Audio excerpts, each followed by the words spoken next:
Recently, as in the last 2 years or so, I've gotten really involved with Utah politics with Young Democrats of Utah, along with Utah for Obama and a few other campaigns. Currently, I'm on the board of Young Democrats of Utah as a high school representative, representing all the high school chapters throughout the state. And I just realized that a lot of the kids don't even necessarily have access to knowing any information about what is going on. They don't necessarily listen to the news. Their family doesn't necessarily listen to the news.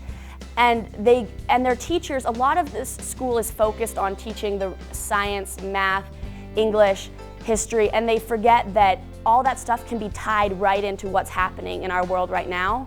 And so a lot of what I try to do, especially at West High School, is get kids who don't think they can be involved and say, look what you can do.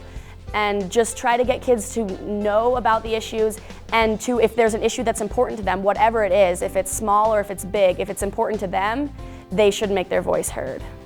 I think the biggest civil rights issue right now in Utah is SB 16, which was just passed by our Utah legislature, and it is going to be able to empower police officers to disperse gang members if they're suspected of being a gang. However, it's pretty much pure racial profiling. And it also is a big problem because it steps on our First Amendment rights with freedom of assembly.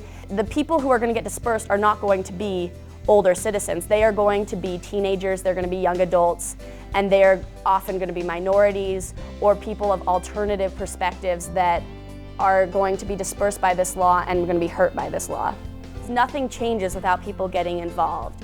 And the status quo will continue until people get involved, and especially I feel like the status quo is mainly upper class, male, older generation people, and until younger people get involved, it's going to stay that way. And if there aren't people like you involved in government, there's no way it's ever going to respond to your needs.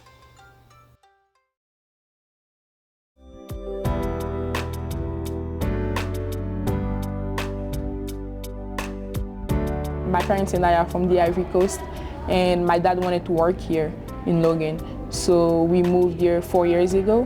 It was so different. Everything was different, like the food, the language, everything. Like it was really hard to adjust to the new culture.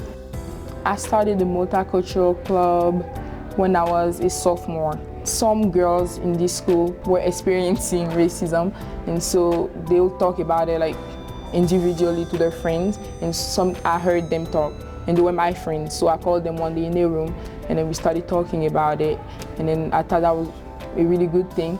And so I went to the principal and talked to her about what we experienced here, and she gave me the idea to start the club, and so I started the club.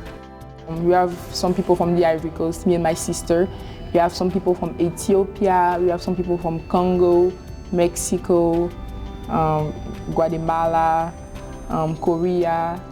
At first we talked about racism and stuff, but now since everybody knows about it and stuff, we talk more about cultures, and every year we have a diversity assembly that we do, and it's really fun. It's like the best assembly of the whole year.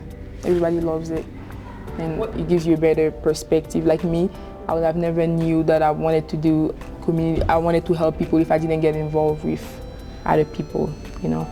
It gives you a better perspective of what you want to do. It lets people open up, you know. They can open up and they know that we understand because we're minorities as well, you know. It helps them, I think. It helps me too. So I think young kids should get involved with civil rights because they're not only helping themselves, but they're helping other people around them that think the same way and that just can't express it. And so when one person expresses their feeling, the other people express it too.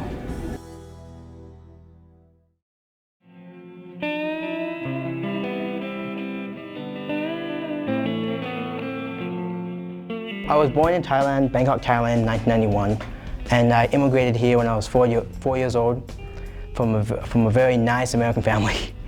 And since I got here, I made up 1% of the minority in Moab, and I still do as of now. And I remember a time in elementary school where I used to be bullied once in a while. You know, I used to be called, unfortunately, a nigger, but we got over that. And since then, I've always gotten the feeling that I'm supposed to be a devil's advocate. I'm supposed to uphold certain obligations to my community and to others because they're not being upheld by, other people. So it came down to me. And when I got into high school, I really focused on, making sure students' rights were preserved. I'm the editor-in-chief for the newspaper, and it comes out every month. And I write a column for it, and I generally write featurette stories. I think it's important to speak out on issues that most people don't like to hear, because everyone in a society, in any society, especially a democratic one, people don't have the right to not listen to you. And that's a good thing. But to the degree where they infringe upon other people's well-being, that's a problem. And that's where I started to think, well, that's not how it should be. I think we need to look at everyone's opinion and go from there. Students need to be able to, talk about what they think is right or what they believe without someone coming in and saying, well, you're totally wrong, For me, I think writing a column puts awakes some of these students who are dead asleep from their ignorance and bigotry to, thinking, oh, maybe I should question these things, or maybe I should look at this a different way, or maybe I should actually say hello to this person. Preservation of civil liberties has to start somewhere. And it can even start in a small school like ours. It doesn't need to be on a huge rally. It doesn't need to be, on a huge national level. It can even be simply as simple as writing a column in a newspaper. But you have to put yourself out there, and it's intimidating sometimes to do it, but that's one step in preserving someone's civil liberties.